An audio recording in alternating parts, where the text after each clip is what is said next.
All right. Good evening, everyone. Welcome to the Warrior Women Thriving Live podcast series, episode number 13. I am Alaysha, the Warrior Queen, your host for this evening. And in this episode, we're going to showcase an interview that I had with Samantha Fitzgibbon. She is a licensed counselor and psychotherapist all the way from Ireland. She owns and operates a private practice and has worked with many women over the past years who have been in, survived, and or left an abusive relationship. So she'll speak today about how self-belief is damaged in abusive relationships and how to work on attuning within to get to really know yourself again. So she will share some powerful nuggets on how to define and create healthy relationships in this space. So without further ado, we are going to go ahead and listen to the interview that we had. This was actually pre-recorded on October 1st. So that was the start of Domestic Violence Awareness Month. And as you know, we're already in December, but we had all of the lives that we had, and we'll actually have some more too coming up through December. So every Wednesday, 8 p.m. So I am going to go ahead and share our conversation that we had. It's very powerful. So without further ado, I'd like to introduce Samantha Fitzgibbon from Ireland.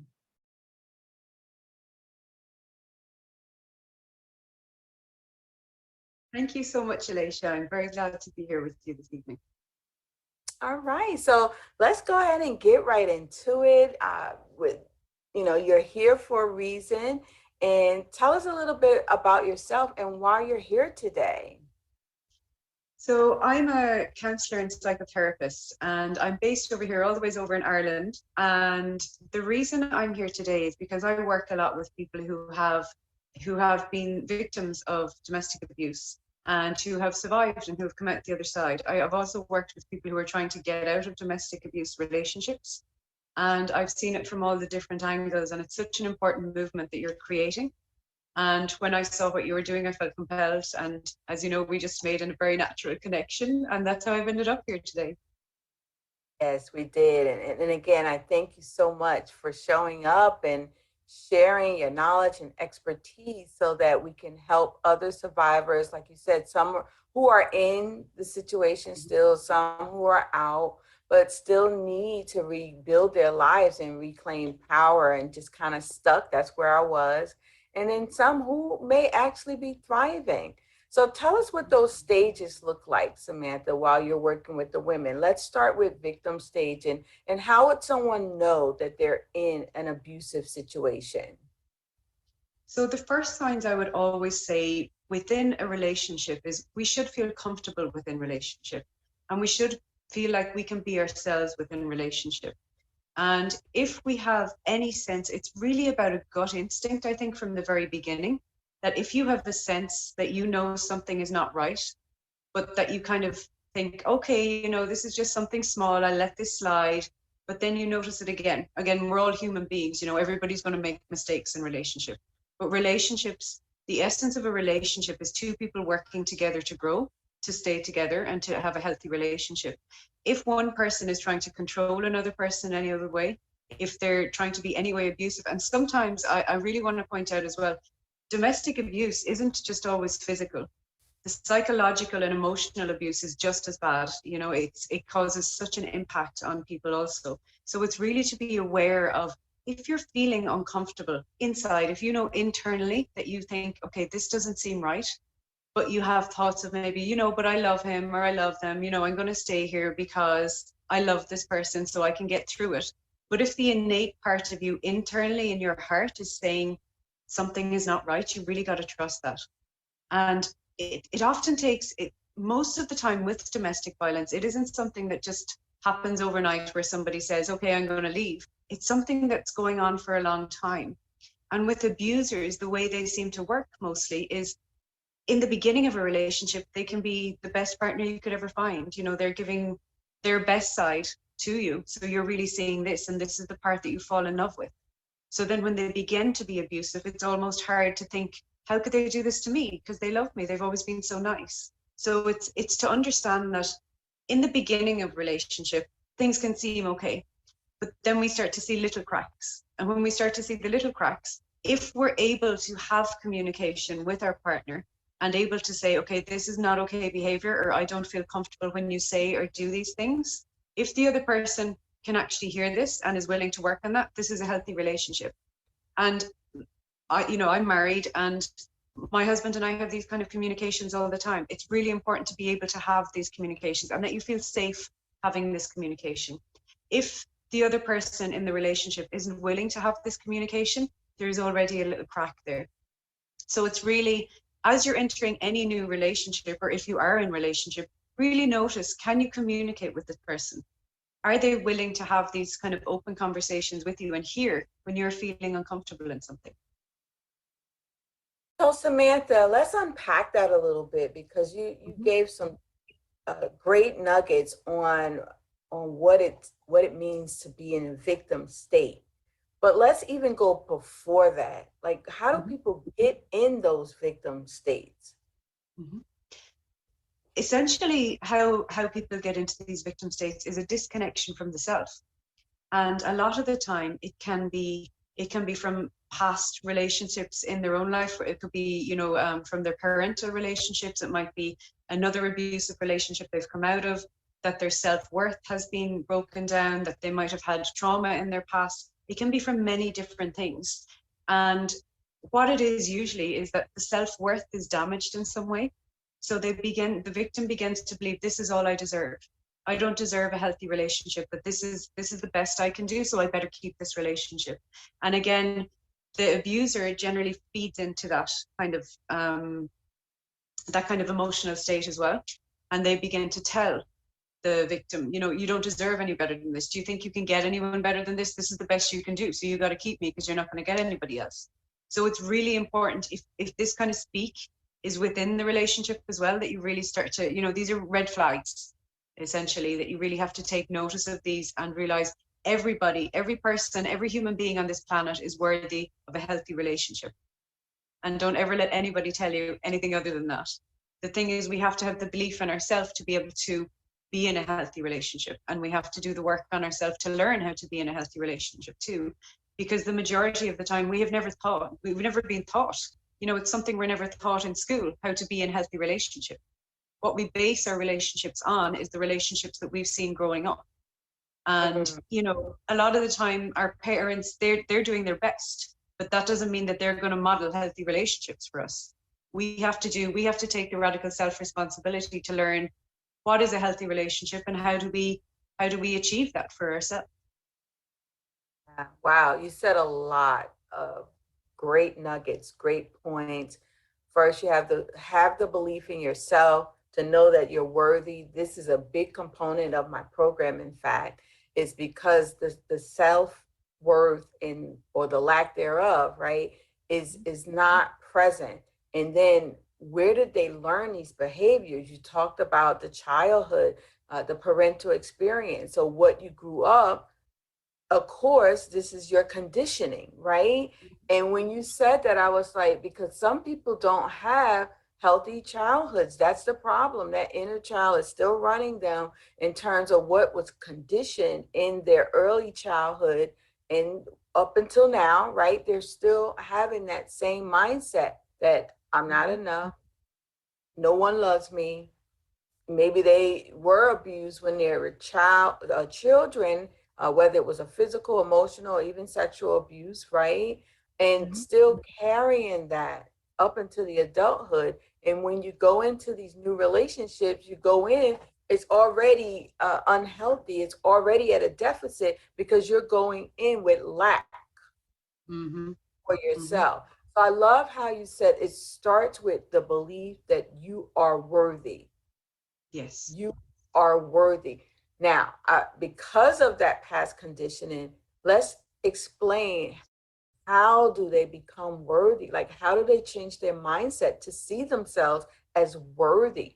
Because just as you stated, if it's ingrained in you for all of those years, that's not something that's going to happen overnight. What can you suggest that women do to become worthy?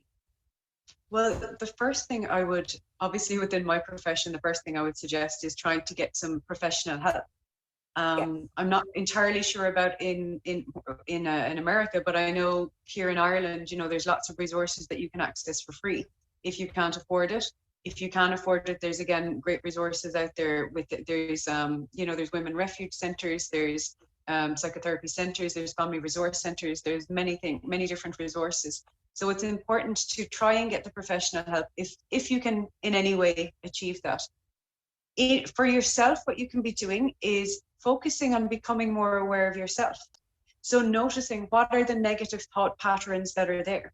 So for example, like you said there, if your self-worth is low, it's starting to notice what are the narratives that I tell myself about myself. So it's like hearing the stories that you constantly tell yourself and then starting to recognize that's exactly what they are. They're narratives. They're not a fact. The fact, as I said previously, is every single human being on this earth is worthy of love. That's a fact. We are all born deserving love. The thing is, the conditioning, like you said, is what makes us believe that we are not worthy of that love. So what we have to do is start becoming aware of what the narrative is, what is the conditioning that we have received throughout our lifetime. And again, these are things that, it's throughout our entire lifetime. It's our parents, our school system, our work colleagues, if we've been in different jobs and different relationships, all of these things impact different friendships. They all impact how we view ourselves. So it's to think that over all the years of our life, we're taking in all of this information and we're seeing ourselves through the lens of what other people have told us or other people have kind of put upon us. And the way I always explain it to my clients when I'm working with them is if you could imagine a cloak, okay? A cloak has been put on you, but the cloak isn't yours. And over the years, all of these different cloaks have been put upon you. So the work that we do is we kind of work on taking each one of the cloaks off and realizing this was never mine to carry. This wasn't mine to carry. So we take them off layer by layer and we kind of go back into the kind of the really raw part of ourselves, the really authentic part of ourselves, the part of us that knows that we are worthy of love. So it's the awareness is the key thing. It's the absolute must-have in any work you're going to do on yourself. But it's the stripping back of the belief systems. And again, when that's done in a professional context with, a psychotherapist or a counselor or whoever you can gain access to, it's going to be that, they're going to hold a safe container for you to do that work. Wow, that's beautiful. And I love the analogy with the cloak because every person is kind of putting that cloak on you. Every person that you meet or have been an influence in your life, and then to uncloak, right? To unravel all of the cloaks. I love it. It's so simple, but yet so powerful because you can see that, right? You can visualize what that must be like in order to take off that conditioning that was put on you, like you said, from other people. It's not yours, and that's your identity. And it's so amazing, Samantha, how the work that you do is really in alignment with, how women kind of go through these stages, right? Mm-hmm. And then taking them through each stage to really reveal their true authentic self. I love how you said that because that's what it's all about. We have to reintroduce them to who they really are. Or sometimes they have to meet that person for the first time. For sure. Mm-hmm. Right? Because they're not there. So let's go. That was a really great explanation of the first stage, which is the victim mindset. Let's go into the survivor mindset, that stage, because that could look very differently. That could look like someone is in a situation and right on the brink of getting out of it, or maybe they did get out of it, right? Mm-hmm. Or they just got out of it recently, whatever recently means to you. But they're still stuck. They're still carrying the baggage. So how do we address that stage of victim mindset?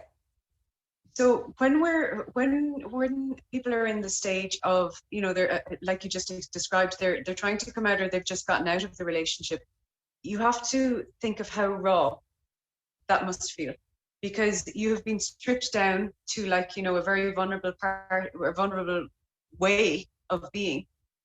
When you go through abuse, everything is stripped from you. You know, your belief system has, it's, the narrative about yourself has changed to, when you're living within control, how you see yourself completely changes. So you start believing, I can't survive without this person, or if I do leave them, I'll never be financially stable, or I'll never be emotionally stable, or I'll never be physically okay again, or, you know, there's all these different beliefs. And as we know, within abuse, like I mentioned earlier, it's not just the physical, it's the emotional, the financial. There's so many different parts to unpack with it. And again, it all comes back to the belief in the self. If you've survived, and if you're thinking of leaving, or if you have already left, there's the innate part of you that knows that this was not okay, because you're leaving there for a reason. And that little spark of courage that has helped you to either get out of there, or is telling you, like a lot of people that I've worked with, they've been saving little bit for, you know, tiny bits of money. Like it could be like €5 a week over a long period of time just to get out of there. And it's that little spark of courage stayed alive for all of that time so that they could get out of there. And that little spark of courage, you have to remember that that spark can ignite into this big, massive flame that's going to bring you back into yourself. So it's to hold on to that little spark of courage and remember that's there. It got you this far, and it's going to get you 10 times further. And you can turn into the absolute queen that you deserve to be. Oh my God. Samantha, I'm over here smiling because everything you're saying is in total alignment with what I've been saying and what I'm creating. So let's go to the spark of courage. First of all, my theme is courageous leadership, and we're having courageous conversations. And courage was a big component and core of everything, because I was going back and forth between courage and confidence. And I said, no, my people need courage first. Like you said, that spark of courage. And when you said to ignite, right? That's why I said I ignited this. The spark was ignited of having this global movement to touch the lives of 1 million warrior women survivors who are thriving around the world, right? It's a global movement. So I love that what you're saying naturally is in alignment with what we're doing. And that's what lets me know that God is in this, because we didn't talk about this, right? No, we didn't. you saw the movement, and the words are in alignment. So I love that spark of courage. So going back to the woman, think about the scenario you just said. I want to just bring it home that do not do this on your own. Do not try to leave on your own. Get support from a counselor, advisor, or someone who can help you create a safety plan, because it is critical. This is when the most, it becomes very dangerous for women when they're trying to leave an abuser. So you don't want to go this alone. I'm going to give you a resource right here. And again, it says National Domestic Violence Awareness Month. Samantha's in Ireland. We are in the United States here. So this, I don't know, but you can call 1-800-799-SAFE, SAFE, or 7233. So I'm going to say that again. It's 1-800-799-SAFE, or 7233. And resources you mentioned, Samantha, generally in each state or each even county, local county, there's a domestic violence resource center. There's a few resources, but if you don't have your local resources, call the national hotline. They're there 24/7, and maybe they can redirect you.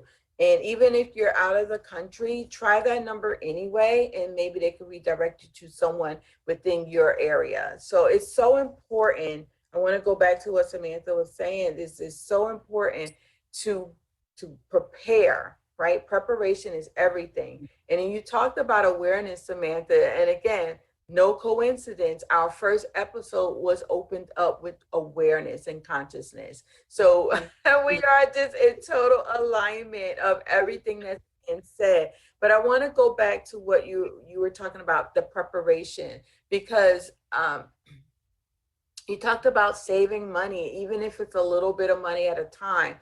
You need to seek out the resources, because they're going to help you escape safely, right? Because sure. there's a ton of planning depending on how bad the situation is that you're in.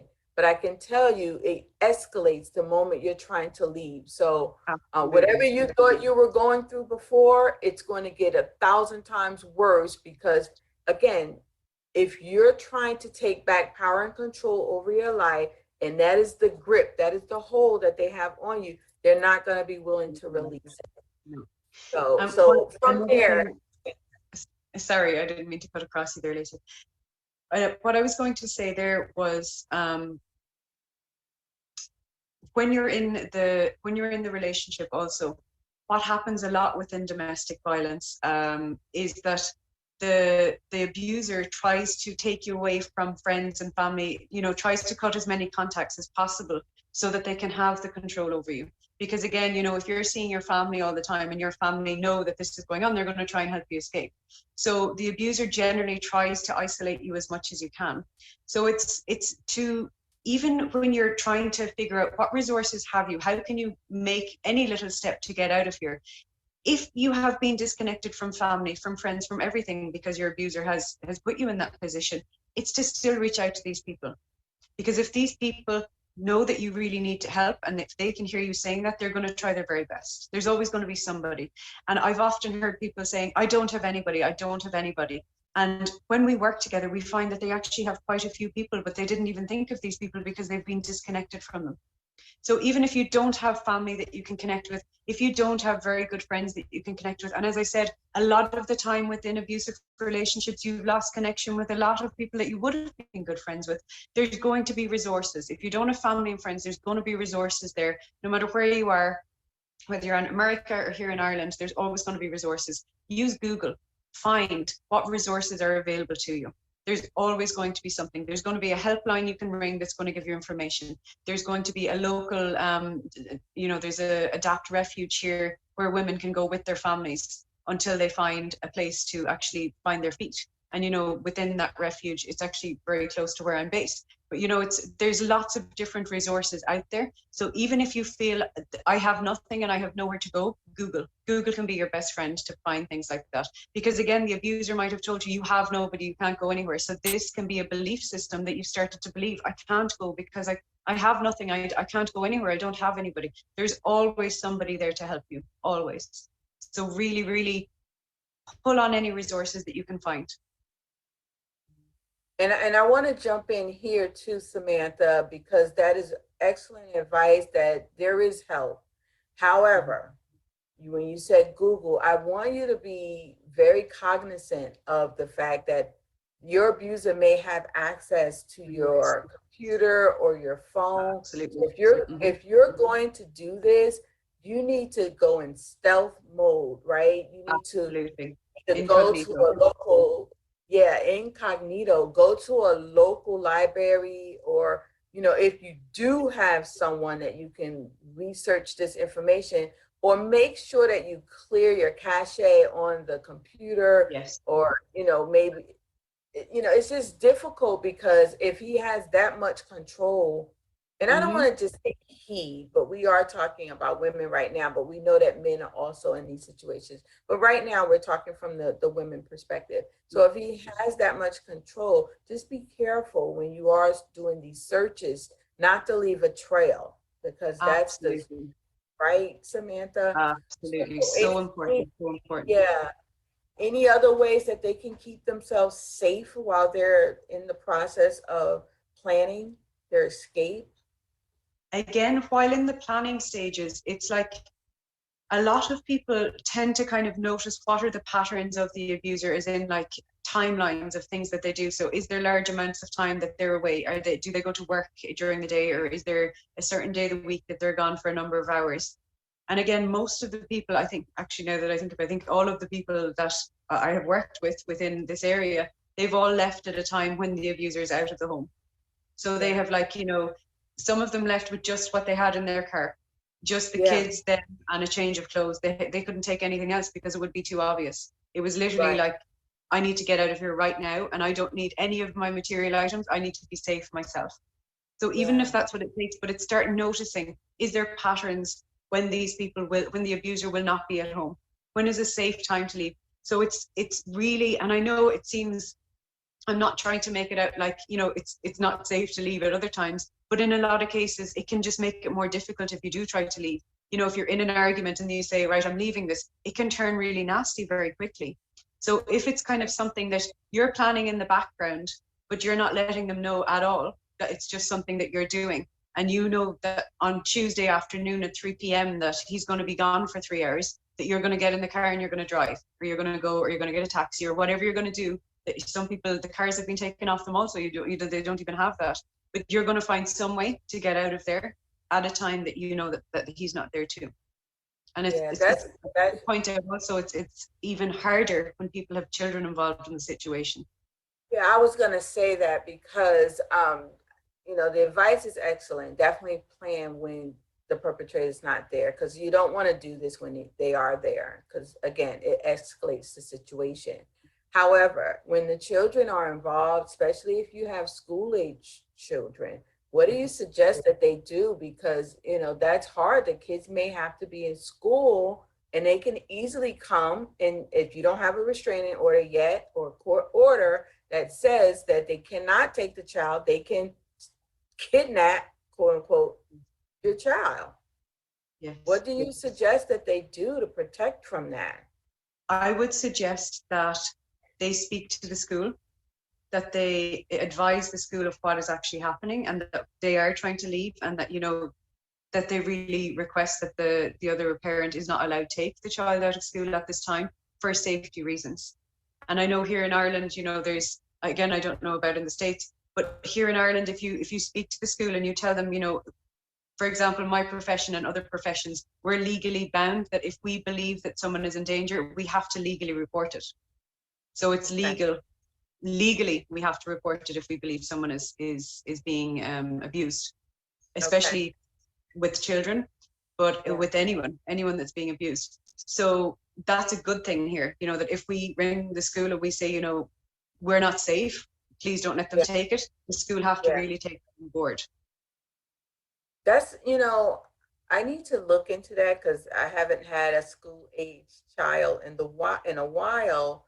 And that's a good point, because will the school comply without legal documents, right? Mm-hmm. If for us in the States, if there's no legal document, they tend to not, they just be by the book. They tend to not get involved unless there's a legal document saying that this is the case. Mm-hmm. So luckily, I didn't have that situation, but I know a lot of women who do. And it can be a nightmare, because now you come back, right? Because he's holding the children hostage. And so you come back, and now you're putting yourself and the children in danger even more. And the fact that they're doing that means that they can create danger or endangerment for the child. Just the fact that they're doing that, right? So it's a really tough situation. And thank you so much for sharing, some strategies on how they can come out. So let's talk about the woman who has already come out, right? But still just kind of stuck. That now, this is where I was for 15 years. I was out of the abuse, but just found myself stuck, and took 15 years to figure that all out. And 6 years ago is when I pretty much had the spiritual awakening and went on my healing journey, right? But let's speak to it from not just a survivor standpoint, but from a practitioner. What have you seen in the field to help women get out of this stuck phase? Mm-hmm. First of all, I just want to say congratulations from getting out of that stuck phase, because it's not an easy thing to do. So well done you. What I would suggest again is it all comes down to the awareness, because when we're stuck, we have to realize going through domestic violence of any kind, whether it be physical, emotional, financial, anything, it's going to be really traumatic. So you're going to have the wounds left from that. It's not like you just walk out and then suddenly, everything is fantastic and yay, life is great. There's going to be all the wounds that you're left with. So you have to realize that when you're left with wounds, like if you had a cut on your finger, okay, You're not going to say, okay, I'm just going to ignore that and, you know, let it fester, and then, you know, it gets worse and worse and worse. You're going to like put some cream on it, you're going to put a Band-Aid on it, you're going to try and fix it. You're going to, you know, see what it needs. So you're going to care for it. We have to do the same thing internally. We have to do the same thing for our emotional side, for, you know, for our internal part, for our mind and our body. It's not just physical, it's all the internal stuff. Everything is a joint, so we have to make sure we're caring for all parts of it. So in that, if you're feeling stuck, and if you have come out the other side and you're like, okay, I've left and here I am now and I have nothing. He's right. He said that I would have nothing and here I am. A lot of people actually can go back into the situation because they feel so lost.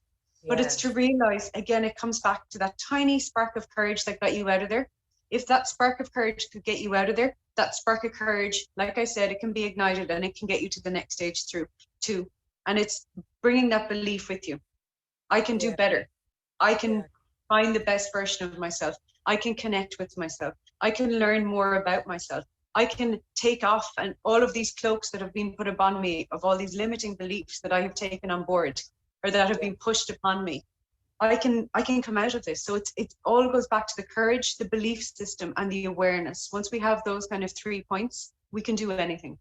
And there's so much learning that has to be done within ourselves. And it comes down to, like, as I said, the awareness with the boundaries, the mind-body connection, the internal healing, the inner child wounds that got you in, you know, that may have still been active, that perhaps forced you into these relationships in the first place. We have to heal all of these wounds before we can move on and before we can really grow in our life. So it's so important to do the work. Give yourself the time to do that work. You deserve the time to do that work. You've been through enough. It's time for you now. Wow. And my sister, you are so on point, so in alignment. And that's what I've been saying to the women, like, it's time to choose you first. You have to choose you first. Put on your oxygen mask first, then you can help others. Fill your cup up and then give from the overflow. You cannot give from an empty cup. And that's what I've been sharing with them. And until you do that, you're not going to get to a place where, like you said, you have to care and nurture for that cut. Inside, you've been cut all kinds of ways, and you need to care, nurture, and heal those wounds. I love how you said that, because I know when I was getting my award in 2018, it was the Barbara McConnell Social Justice Leadership Award, and that was for I started out in 2016 with that spiritual awakening. And when God said to me, you're going to be the leader of an army of empowered women from around the world, I didn't know what that meant. I was like, what? I'm going to what? I was like, and at the time, the pandemic was nowhere near. So all I was thinking was like local in my own little backyard kind of thing. So the two organizations that I was working with, one was in Somerset County and one was in Hunterdon County. They both helped me because I had a situation, 20 years ago when I was married, but then I had one back in 2018, 2019. And I was like, how did I find myself here again? Like, what is this? And like you said, doing that inner work, healing those wounds, the inner wounds, that's what I realized in the first awakening back in 2016 that I needed to heal, because I had not, Samantha, and not properly anyway. Let's just put it like that. I masked over all of that, repressed everything, and used the masculine system of getting and achieving, right? Yes. So going for my bachelor's, going for my master's, getting a raise or getting a promotion at work. Like, those are the things that I was trying to do, but it didn't work, because in 2016 in January, when I thought it was time to make a career move, right? Transition from where I was, because I was there about 18 years at that point. And I said, it's time to move on. And I hired a professional career coach. She was Christian. And in the third session, I just broke down, Samantha. I was like, my goodness. And I didn't know like what it was. I just couldn't do it. I didn't want to get nowhere else because at that point I was preparing to either transition out and also a PhD. And I was like, that's not what I need at all. But at the time, I didn't know. So she said to me something that is ingrained in my spirit to this day. She said, if you're not doing the thing that God has called you to do, not only are you not helping and healing yourself, but you're not helping and healing the people that you're meant to impact. That second part was the part that resonated in my spirit. I was like, meant to impact. Who am I meant to serve? What am I here for? Right? What is my purpose? So that was January of 2016. And then some time went by. And in July, the end of July, I went to Dallas, Texas to my first Mary Kay conference. Like they have the big conference with Mary Kay Cosmetics. I don't know if you know that brand, but I'm a consultant, even still to this day, because I like what they stand for. And I serve on the foundation as an ambassador for domestic violence awareness and prevention, right? And so that was one of the primary reasons that I even joined that network marketing organization, is because of that, right? Two things that I cared about the most. The one was the cancer research that they've done, and then also the domestic violence. And so just moving forward, I came back from Texas, and then so it went from late end of July into early August, because it was like a week long. When I got back on August 4th was that second spiritual awakening. And that's where God literally stopped me in my tracks. And I always do this, Samantha, like a carousel, because I saw the women going around my head, right? Like literally you could see from different countries, different shades, so different cultures, perhaps crying out, bruised, battered, broken. And I almost wanted to reach through the realm just to grab them all, to save them. And then that's when everything was born. Like my first campaign was called A More Beautiful You, because it wasn't looking at them like, looking in the mirror, you see the bruises.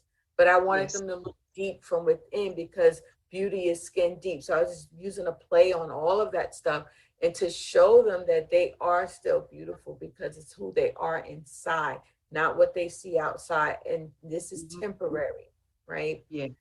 Like you said, there's other forms of abuse. Physical is temporary, but that emotional and mental, it stays with you for quite a while until you deal with it. And that was where I was, right? The physical was done, but the emotional and mental carried me for 15 years. I call it emotional purgatory, because that's where I was stuck at.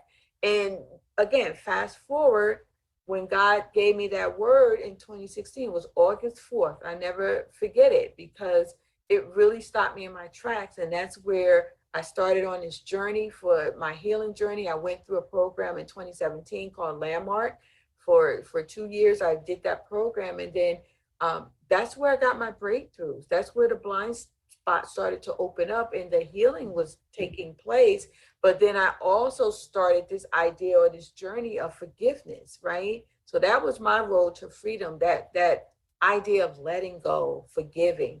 I didn't think it could ever happen. And I gave them the hardest thing I could give them in terms of to solve, right? Because they said that's what they do.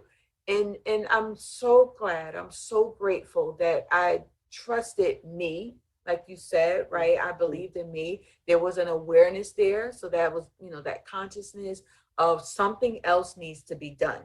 Because why am I still stuck here? But it took some And you things had the courage to follow that. and had the courage to follow it. And again, that's why I said for my people that I'm working with, they need that spark of courage, like you said, because it's not about confidence until you start moving in action. And one of the things, like even to this day, I embrace Dr. Martin Luther King's quote about having faith is taking the first step without seeing the whole staircase, right? And once I embraced that in my spirit, I was able to move from being stuck, to unstuck, basically. And again, it took some self work and self development to do that, and it took 6 years, right? Because this is 6 years ago, but that's okay. Technically 5 years, but We're still in this pandemic. Can I add something to just what you're saying there? What we have to remember, a word we didn't actually use at all, is fear. And a huge thing within domestic violence is fear. Fear is instilled within you. And we have to remember, when you come out of the relationship, the fear, the residue of the fear is still there. So it's not just the fear of the abuser anymore. You know, if you have moved into a safe life for yourself, the fear, the residue of the fear is still there. And that's like one of these cloaks that I was speaking of earlier. It can overtake us and it can weigh us down. So we have to be so careful to recognize that, you know, be aware that fear is holding me back. Fear is stopping me from trusting myself to do the thing I want to do. And even people outside of domestic abuse situations, fear can take over anyway. You know, fear can be there. So we have to be so aware of when fear is blocking us from becoming our true self. We have to just, like you said, take the first step. Even if we don't know what the rest of the staircase looks like, we got to take that first step. Because once you take that step, it starts naturally going in the right direction, because you're listening to what you should. And I don't like using the word should, but it's like what you're put here to do. Well, what you would love to do, right? To create that compelling future for yourself. What does that look like for you? And that's what I ask the women when I'm doing the coaching program. Like, what does that look like for you? You get to redefine your life right now. How does it look for you? Let's visualize it together. Let's see yourself there, and you get to create it and manifest it. Because if it's in your imagination, if you're creating something, then you can manifest it into the physical realm. And, you know, once I started learning all of that, everything is energy, right? And what levels are you at? What are you attracting? That law of attraction. Like, once I learned the universal laws, oh my goodness, Samantha, everything changed for me. Because the reason why I was attracting, quote unquote, the same guy, because I had not changed. I was attracting who I was, right? So anything that was coming to me, it was because it was still in me. Like you said, the residue of all of those negative, disempowering thoughts, those limited beliefs about who I was and who I could be, right? The fear was massive, because it took me a long time, obviously, before I even said anything about this. Everything was hush hush, and it was like, you know, but it was killing me on the inside. For 15 years, it was just slowly tearing away at who I was as a person. I think another thing that we should absolutely mention that just came to me while you were speaking there is, like you said, we don't tell other people sometimes things that we might be afraid that they may judge us over, especially in instances of domestic abuse. A lot of people are thinking along the lines of, oh, I can't tell my family because they'll judge me, or I can't tell my friends because they'll judge me. And the thing I would say to that is, you know what, tell them anyway, because if it's going to help you, being judged is going to be a hell of a lot less than what you're going through at the moment. So it's like, it goes back to the courage again of not taking on board the fear of the judgment. It's do the thing that you know is the right thing to do to make the connection to whoever might be able to help you. Because that can be another thing that we should have probably mentioned earlier, but it just came to me here. You know, we can't think of everything in one go, but it just came when you were speaking there. Yeah, no. And you know, it's interesting that you're saying that, because you talked about the isolation, right? So that's the first part of it. And then the silence continues the cycle of violence, right? So that's why you see the campaign slogans, break the silence. You have to speak your truth. You have to share with someone and get it out of your head about the judgment, but it is there, because people do victim shame, right? However, I love what you said. I would rather have somebody judge me than what I'm going through, especially if somebody is abusing me in any of those ways, right? Because that's not healthy in the long run. That's not healthy. And that's why you get sick. You're in this situation.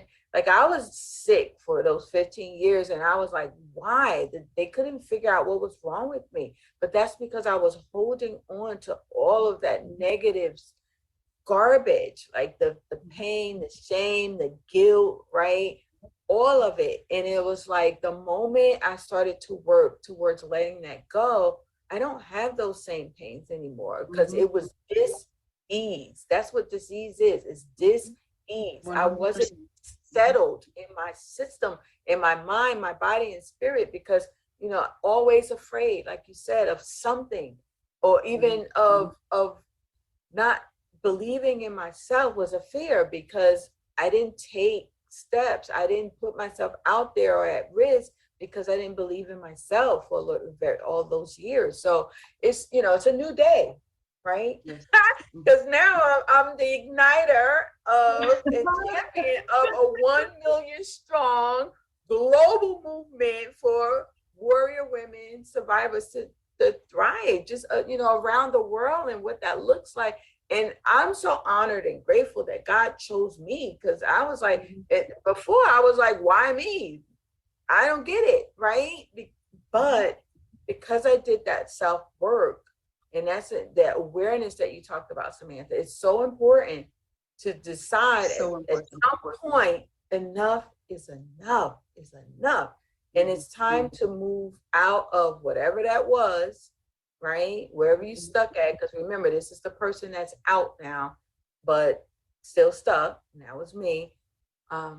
There's life on the other side of that fear. Okay. There's a beautiful life, and one that you can create, not one that someone's cloaked on you for years and years and years. Once you start to remove those cloaks, you'll reveal your true authentic self, your higher version of yourself. And some of you might be meeting that person for the first time, and that's okay. Yes. And that can be scary. That can be very scary. It's very scary, absolutely. And because I was like, I don't know who that other person is, right? And I just know that transformation for me was what I needed, and to let go, that forgiveness was what you need to be able to open up to receptivity to this new life that we're talking about. So let's move into the last stage, which is my favorite, the thriving stage. And so that's like, for me, that's where Warriors Thriving was born, this whole movement, because it's all about thriving. And what does that look like for the women that you're working with? Obviously, I'm not going to share any details of the people I work with because everything is in confidentiality. But I have seen the most miraculous transformations with people I have worked with, that they've come out of absolutely horrific situations that are thriving in so many different ways because they've done the work. And the essence there is, if you do the work, you can thrive. And thriving looks different for everybody. There's no such thing as thriving means having this really powerful position in a company, or thriving looks different for everybody. Thriving might be that you live in a tiny little cottage out the countryside and you've got a load of animals. Thriving can mean anything as long as it's right for you. There's no thriving, there's no definition of thriving that's one, quote unquote, one right thing. It's what feels like you're doing is the correct thing for you at that time.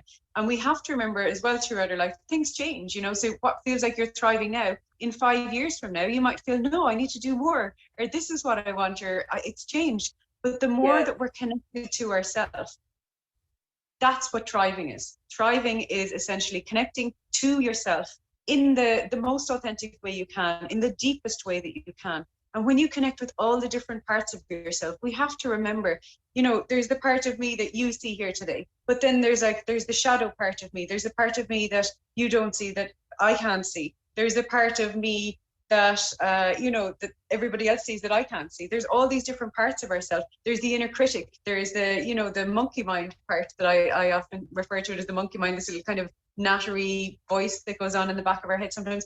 There's all these different parts. There's our inner child, there's our inner teenager, there's all these different parts that we need to, how we get in connection with ourselves is making sure that all of these different parts are connecting together as a union, not trying to operate separately. They're not trying to fight each other. That they're all within us. It's all of us. We have to accept all the parts of ourselves.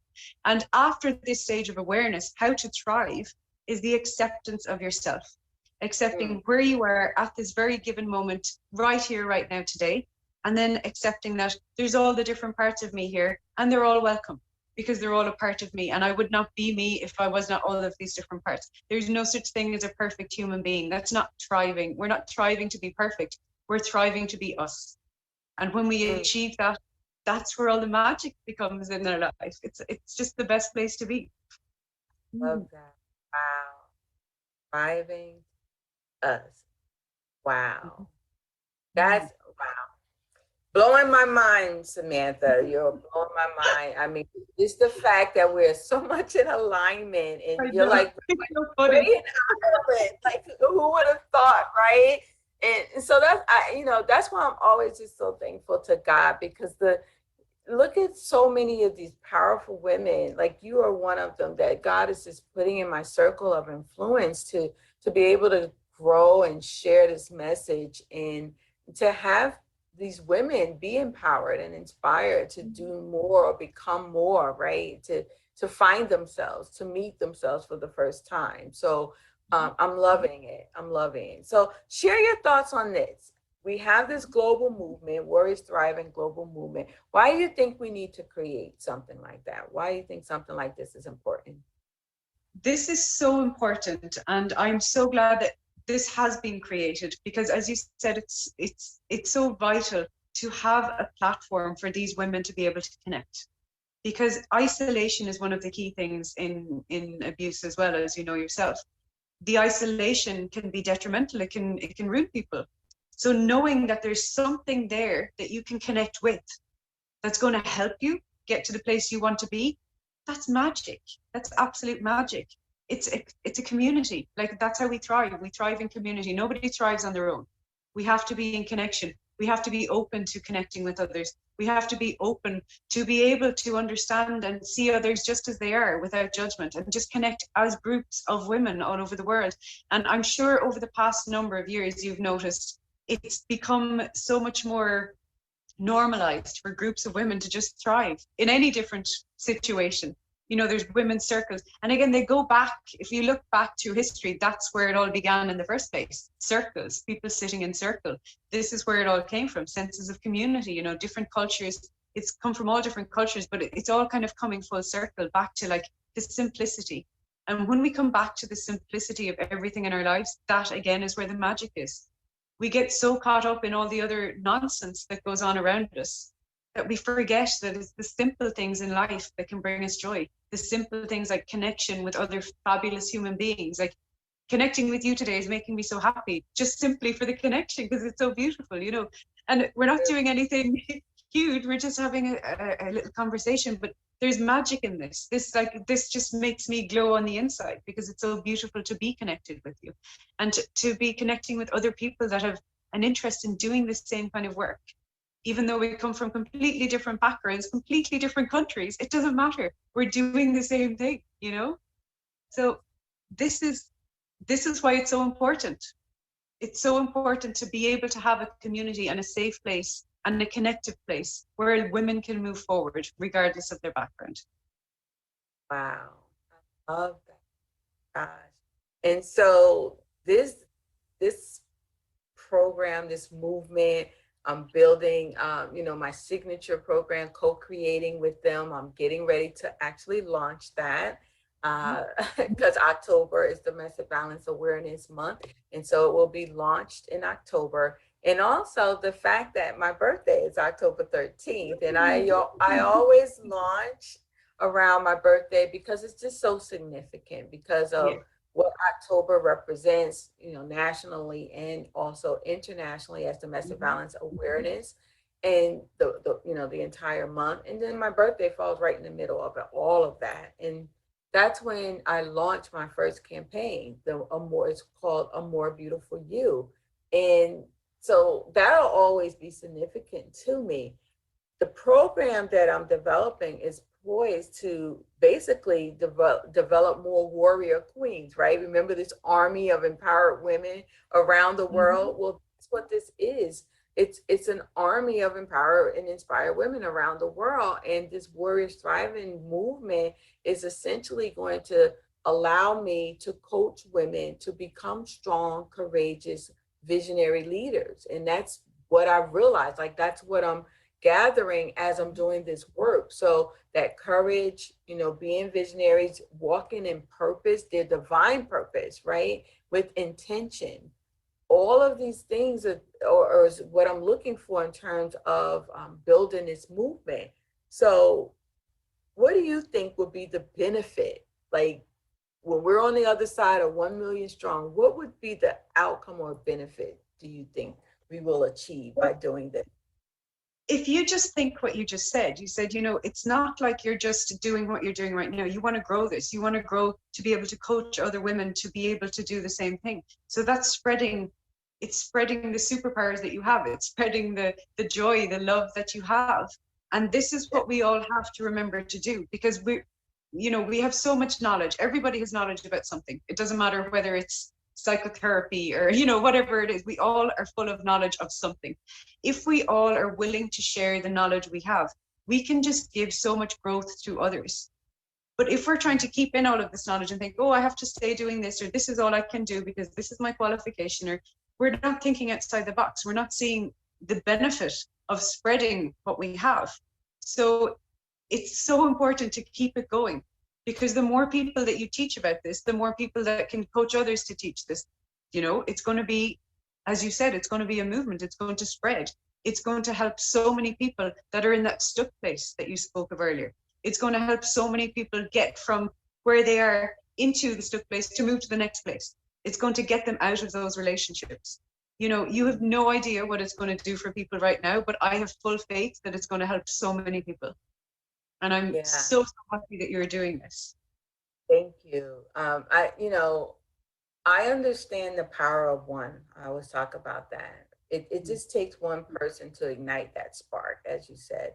And this chain reaction is going to happen through the ripple effect. And each ripple is going to impact and impact and impact, right? Until it becomes compounded.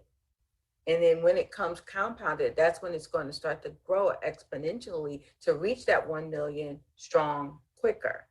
However, you said something so critical, because I always tell the women this is about each one reach one, right? When you elevate, reach back and help pull somebody else up with you. And I know that this is going to take the village to raise this child. This is my baby. I'm birthing this baby. However, it's going to take the village to raise the child, because that's the African proverb, right?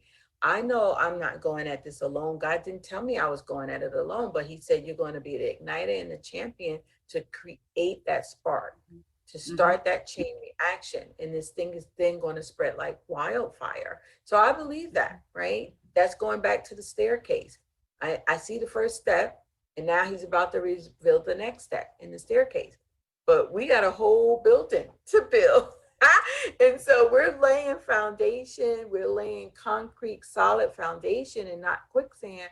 And then, like I was telling one of my clients, I said, but now you have to build the rest of the floors, and you need, the stairwell is going to go up to all those floors, right? So you may not see what's at the top of the building yet.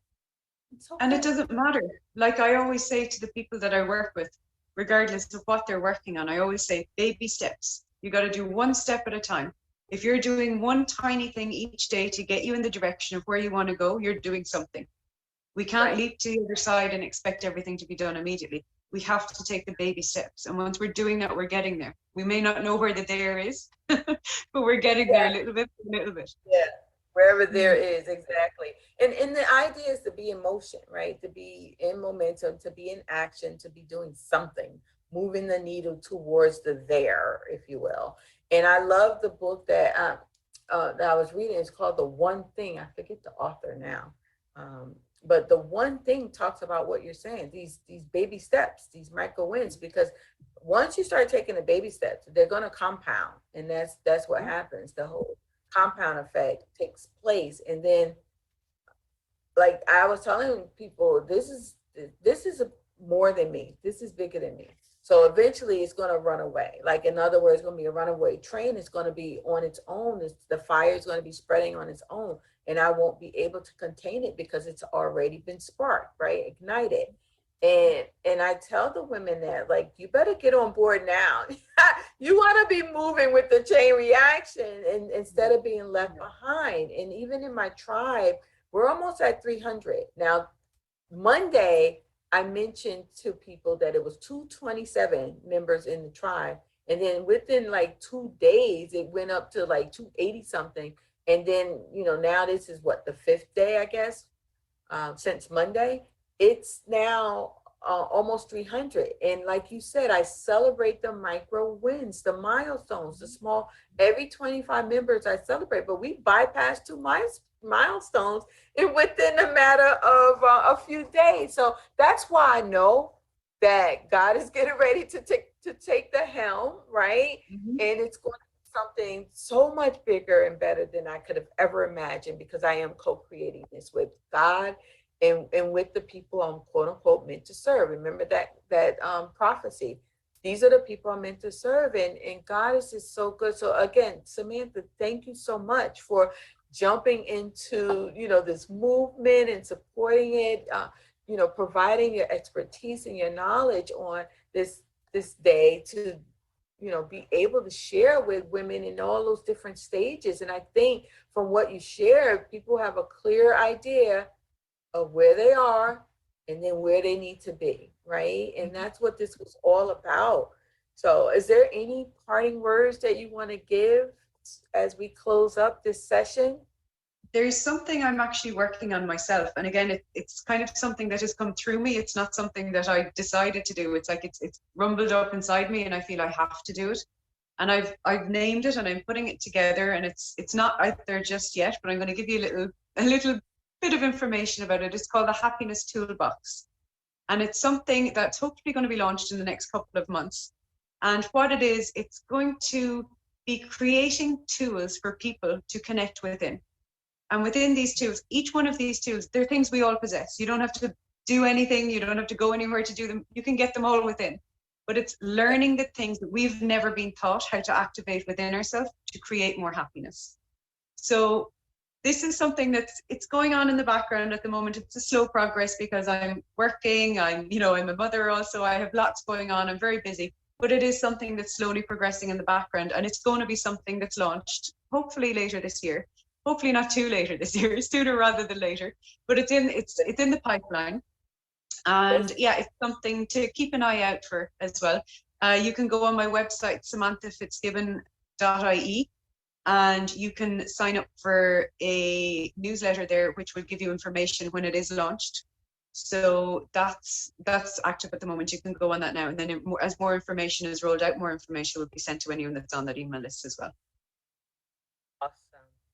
So, I mean, Samantha, this is not the end. I would love to have you back in the new year. We're thinking of doing like maybe some type of summit virtually, and I would love to have you back. And by then, you would have rolled out this project, so we'll be able to hear more about that at that time. But yeah, we have a lot of work to do, sister. And and even before the new absolutely. That's what I was getting ready to say. Even before the new year, maybe we'll have you come back on, like when I'm doing the 6 weeks program and I offer the next step before the new year, you'll be able to come in and share something even during that stage. Because some of these women are at the beginning stage, as we talked about. This is their first time speaking their own truth, right?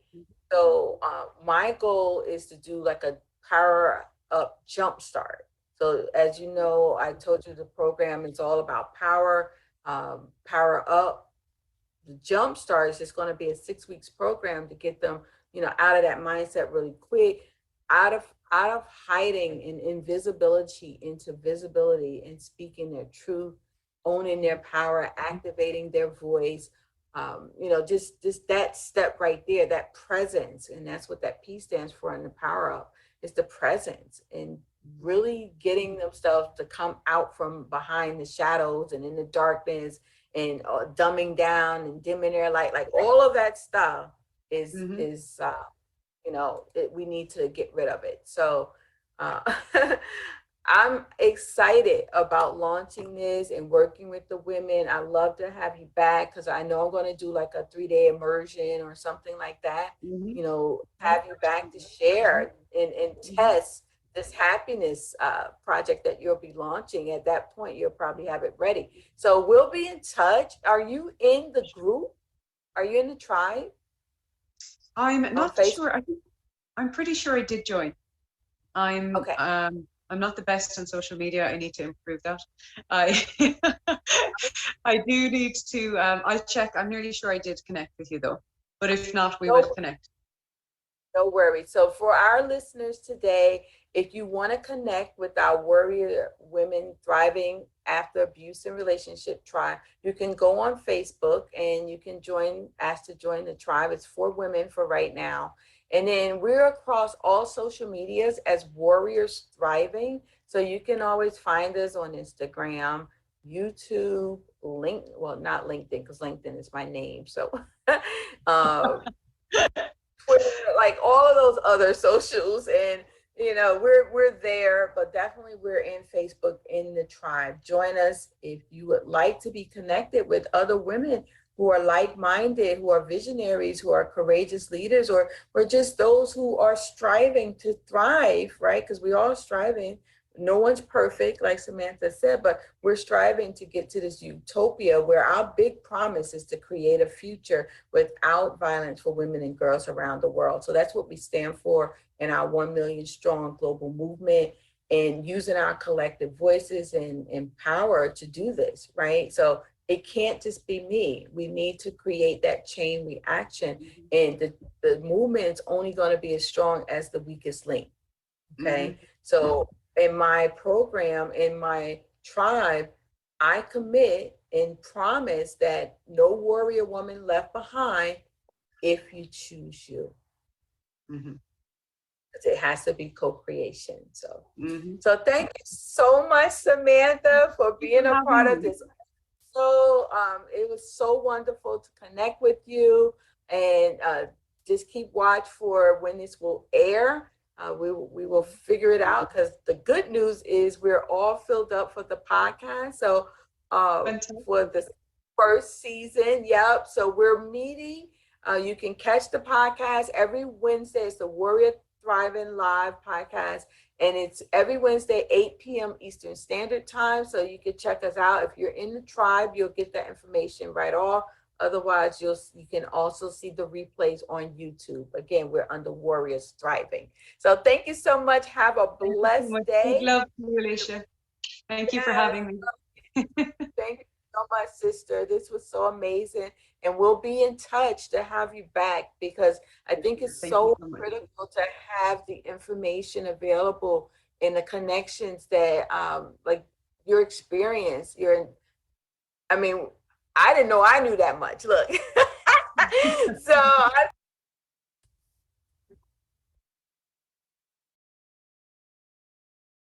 all right, good ladies, thank you so much for staying and watching that wonderful interview. At this time, we can go ahead and open up for Q&A. If you have any questions for me about that experience, having that interview with Samantha all the way from Ireland. So again, proving that this is definitely indeed a global movement, and we are attracting women from around the globe. So thank you for those who are watching live, and we also thank those who will be on the replay. I'll open it up at this time if anyone has any questions or feedback, or just want to share what that experience, how it resonated with you. What was that program she said that she was starting or working on? She called it a happiness project. And we're going to, in fact, in our 6-week Power Start Your Life for 2023 program that we just started, she will either have her come back. It's going to actually be a 2-day immersion and implementation, or if we can't connect with her on this part of the program, we'll have her in the new year for sure when we go to the next level with the Power Up Accelerator, because she's really excited about launching this happiness project that she's doing. And of course, everything in terms of grace, attitude, and positivity has all to do with, having that foundation of happiness. So I can't wait to see what she rolls out. Okay. That was it. Yeah, you'll get more information as once I reconnect with her. Any other questions or feedback or anything? I just wondered too how everything was moving along with your classes and the people who are attending. Yeah, absolutely. So we just launched the Power Start Your Life. That's the 6 week, it's a beta launch. It's a 6 week intensive program, and we have a very small cohort of women who are actually going through that process. So this week we just started and had our world-class onboarding experience for our first participant. And this week we'll be continuing with that onboarding experience. And then next week we start going through the Power Up framework and really working on their goals, their big dreams that they want. It's a customized, personalized experience for each of the women. They get the one-on-one coaching with me and, a few other things as well. And the bonuses in terms of just being able to have that in the 2-day immersion and implementation. They're going to come away with their battle plan. So that'll be the blueprint and then the action steps that they would want to take next. And, having the opportunity to continue working with me on a deeper level so that we can, really execute if they still need help. Because remember, this is not something we go and do alone, right? This is work that we do in support with one another in a growth container so that you can have a safe place to practice what I call power moves, because every power move is going to get you one step closer, like Samantha talked about, doing the little things. So I call them power moves because it's like a power play. Think of chess. I love the game of chess. Every move is a power move so that you can get to the place where you win, right? And the queen is always the most important on that board. So we are, this is a foundations course, right? When the program is actually finalized, we will have them, they will have access, lifetime access to the final program and the library of resources for being a founding member of the program. We will run beta for probably 2 cohorts, and after that, the price actually will go up, because it'll be, once we get the results and we get, proven results that the process works, then we will actually start selling the program both online and as a coaching component. So it'll never, ever be the price that it is today. The women thought that what they're getting is very valuable for, what they have to pay. And it's like, you can't beat it, right? So we're just at the beginning stages. As we go along, women are going to be sharing like their key takeaways and what they're getting out of the program, because that reflection piece is very critical to their success as well, because I want them to see, how the program is benefiting them personally. And as we move into the new year, like I said, this is one-on-one coaching right now. As we move into the new year, after perhaps the second cohort, we'll start doing group coaching then, because again, moving folks into that growth container, because that's going to be highly important for us to move to the next level and for people to actually create, whatever it is that they're working on, their project. So we got some folks who are, got a book in their spirit, right? They're birthing a book. Some people want to be speakers. Some people want to be ministry leaders. Some people are wanting to create their own organization, whether it's a nonprofit or for-profit. We have some who want to excel in their careers, right? Or be a community leader. So it's across the board. Everyone's doing something different, but the framework is the same, because it's grounding them and taking them through a process to create a blueprint and structure around whatever it is that they want to do. And then they will be able to launch it. But obviously, as you heard Samantha talked about, these inner or underlying things, these blocks, right? This past trauma, as we all know, is what stops us. It's not necessarily the time or resources or the money and things like that. It's the inner work that needs to be done, because we don't realize what's keeping us stuck. And it's creating that idea of an inner glass ceiling, like you get stuck or you run into the wall and you don't know why.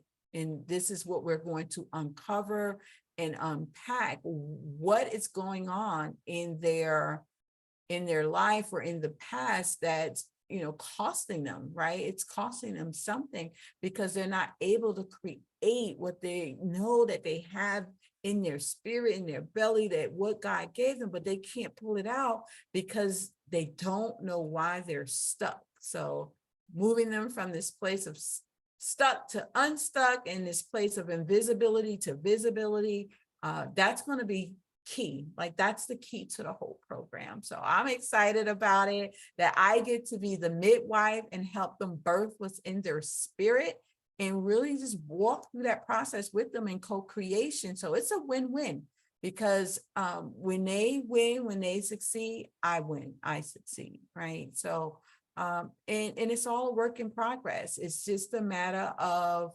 stepping out there. It doesn't have to be perfect, and just knowing that with co-creation, there's going to be feedback and there's going to be tweaking. So I've embraced that. But thank you for asking that question. Any other questions or feedback before we close? No. All right. Doc, you got anything, or you good tonight? I enjoyed listening to the interview, and just it resonate, everything on this podcast resonates with me, and I just appreciate being able to receive the messages, because I've definitely grown from them personally and professionally and spiritually. Thank you. Thank you. You're And when she welcome. mentioned the sisterhood, I remember you were so passionate on one of the episodes about that, and I really clearly thought about you. So glad that you came on tonight, because she was really adamant about that as well. Like you Yes. just in connection and in sisterhood, like you don't do this by yourself, right? And No. I know talked about that like really passionately one night, just about sisterhood and support. So again, thank you both for your support, for your loyalty, for coming on and sharing and giving and receiving, being open to receive in what's being said and shared. So very powerful. I really enjoyed that conversation with Samantha. And again, a lot of these women are, just so powerful. Yvonne, we're going to have her pre-recorded interview coming up as well. So I can't wait for that. And then in the new year, I know Doc, she's going to join in on the season 2. So that'll be out really soon. Unfortunately, I have having some tech issues, so we're catching up now. We're catching up. So I'm going to close this episode 13. Next week, we'll have episode 14 with Dr. Joshua Williams, and she'll be here and she'll be talking about, like her experience as to how not connecting with God is holding her back. So that's going to be powerful. This is one of my prayer warriors, right? And I can't wait for her testimony for next week. So God bless everyone.